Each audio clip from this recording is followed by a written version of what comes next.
Hey man, you already know what the fuck going on. We're back with another video today. This time we're starting a new series called New Music Friday. I thought it'd be a fire idea to just record on Thursday night or Friday morning, talk about all the new music that came out.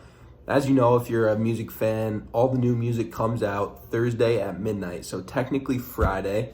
So yeah, I just wanted to give a quick review of that. Yeah man, so the shit that I thought was notable and worth talking about, we'll talk about it right here. I'll just list them off first and then I'll go through it one by one. The first was the Yachty album. Second was the Summers album. Third was the Tana album.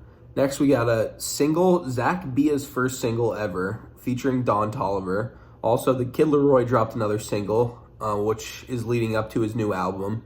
It's the second one out so far. Next we got Ray Shremmerd, a song called Sucka or something. ESTG dropped 2 songs. Tusi dropped a song, Fulio dropped a song, Bobby Shmurda dropped a song, Casey and Babytron dropped a song, that was cool. Sleazy World Go dropped a song, Corday and Anderson .Paak dropped a song, and that was produced by J. Cole, so that was definitely a notable one. And then DaBaby dropped a song. Also, just quickly had to add in another one right there. This underground artist that's not really known, has around 50,000 monthly listeners, but he's one of my favorites personally, dropped a song. His name is ILY August, or I Love You August. But yeah, let's go through it one by one, like I said. So first of all, I listened to all of this music in full. I thought the Yachty album was decent. It definitely showed Yachty's versatility, but I think it was more of a R&B or like rock type vibe than a normal rap or hip hop album. So it wasn't necessarily my style, but if you're into that kind of music as well, definitely go give that a listen. I'm not really the type of person to listen to much other music other than rap, which is unfortunate for me. I know that music's awesome and most genres are great, as I know multiple people that listen to like every kind of music, but I'm just not really into that personally. But like I said, it was made well. He did a great job on it. He definitely did his thing, but I just wouldn't necessarily listen to it again on my own. But that doesn't take away anything from the album. It definitely was made well, and if you like that type of music, you probably will love it. Next, we had the Summers album, which was 25 songs, almost double the length of Yachty's. As I spoke about a couple videos ago, I'm not necessarily a huge underground rap fan of these new up-and-comers, in which Summer is one of the biggest names from that scene.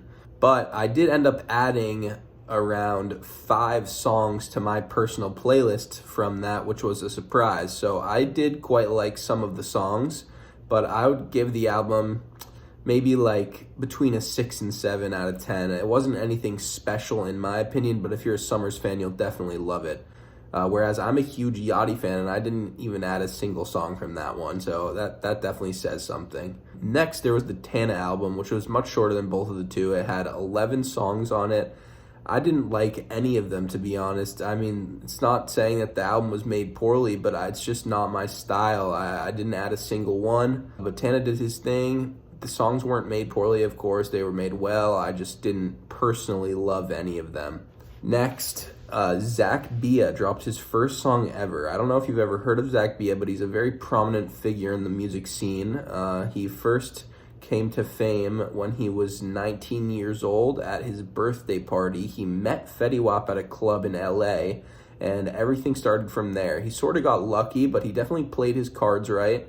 And he continued to make moves in the music scene and make different waves, and he has a lot of connections now. He owns a label, and he has signed artists such as Yeet and others. Personally, I think this song was more of a club song than like a song you would want to add and listen to on your playlist. It was more of a house vibe than just a normal rap or hip-hop song, in my opinion. It was like a club song. But yeah, that wasn't a YouTube exclusive. I couldn't seem to find that anywhere else. I'm sure it's on SoundCloud, but I just checked Spotify. But I think it may have been a YouTube exclusive on Zach Bia's channel. So at the end of this video, I'll preview that.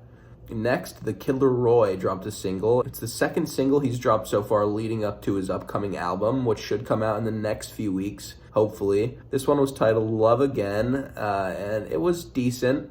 I wouldn't say it was anything special. Usually I don't love the singles that come out prior to the albums, but then when I re-listen to the full album, I have a differing opinion. So we'll see how that goes. Next, Ray Shremmerd actually dropped. They dropped Sucka or something. I honestly thought this song was very good. I liked listening to it. It was a good vibe. Definitely go check it out. Next up on the list, ESTG dropped 2 songs, one titled Blow Up and the other titled If I Stop Now. These are both definitely good songs and songs that I would listen to again, but I'm not a huge ESTG fan, so I wasn't in love with these, but they were better than some of the songs that I've listed so far. Next, Tusi. I know Tusi has some diehard fans out there. I like some Tusi songs myself, but he dropped a song called Magic Potion, which was definitely a decent song. I didn't necessarily love this song either, but it was well made. Also, Fulio dropped a song called K-Flock, which I thought was funny. I know Fulio has had a lot of beef with a lot of different rappers in the past, and I originally thought this song would potentially be a diss song. I don't know why. I don't think he has beef with any rappers from New York. I believe he's from like Jacksonville, and he has some Florida beef. I know he had some beef with the guys, I believe Youngie and Ace, and the guys who made the song Who I Smoke, which I believe was about Julio's brother, or one of Julio's homies. But yeah, the song was alright. I don't think it was a diss song though. Next, Bobby Shmurda dropped Rats. Here's the thing about Bobby Shmurda, man. I feel like there was a lot of high expectations after he came out of prison after 7 years for him to drop some bangers, because he had one absolute banger. Y'all know what it is. One of the greatest songs in early hip-hop history, in my early hip-hop memories. Song was a banger. But yeah, I feel like all of these songs that he's been dropping have been money grabs, but I don't necessarily think Bobby thinks like that. I just think that there have been such high expectations of the songs he should be dropping that since they're not as great as we think they should be, they just seem like money grabs. I don't know if that makes any sense, but yeah, I wasn't a huge fan of that song. Next, Casey and Babytron dropped Motown. Song was alright. I'm not a big Casey fan, but Babytron is crazy fire. His verse was definitely dope. I would definitely listen to that song again. I gave that an ad. Next, Sleazy World Go dropped Robbers and Villains. I haven't really been on the sleazy wave, to be honest. I liked Sleazy Flow. That song was fire. I listened to that a lot. But since then, I haven't really been listening to much sleazy. This song was definitely decent, though. Next, and definitely one of the most notable songs of the week, Cordae and Anderson .Paak dropped 2 10s, and it was produced by J. Cole. J. Cole went crazy on the beat, and Cordae and Anderson .Paak absolutely killed their verses.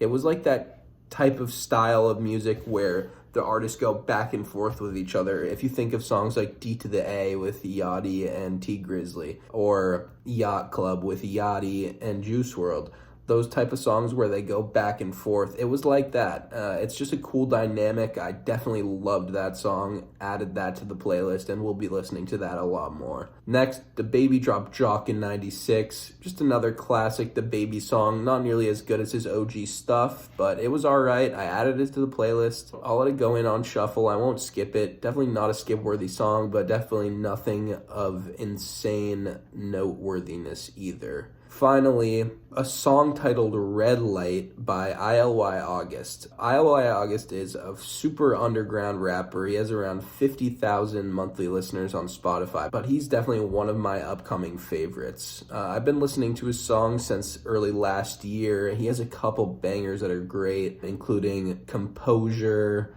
Harley Quinn, and Go Down. Those 3 songs are great. I listened to them on repeat last year, and they were all in my Spotify Wrapped. Go check out ILY August. I just wanted to include him because I saw he released as well, and not that many people know him, and I'm assuming most of the people watching this don't know him either, but he is definitely a great artist. Yeah, so that's really it for that. I just wanted to quickly go over my top 3 now. My top 3 of the week, in no particular order, were 2 10s by Cordae and Anderson .Paak, produced by J. Cole, Red Light by ILY August, and Sucker or Something by Ray Shremmerd. Those 3 were my favorites for sure. I will definitely be listening to them a lot this year. Yeah, man, this has been New Music Friday. I hope you guys are fucking with it. I'm gonna most likely do this every week as a new series. My plan for this channel is to do 3 videos a week for the time being. I'm gonna do one reaction video on Wednesdays, one of these New Music Fridays on Fridays, and one weekly news, which will drop on Mondays. So that's Monday, Wednesday, Friday videos every week. Let me know what you guys think about that. Please like the video if you enjoyed. Go check out all these songs and all these artists. And please, please, please subscribe. It takes you no time at all, helps me out a lot. Also, comment and let me know if you have any further ideas. Yeah, man. But that's a wrap. Peace.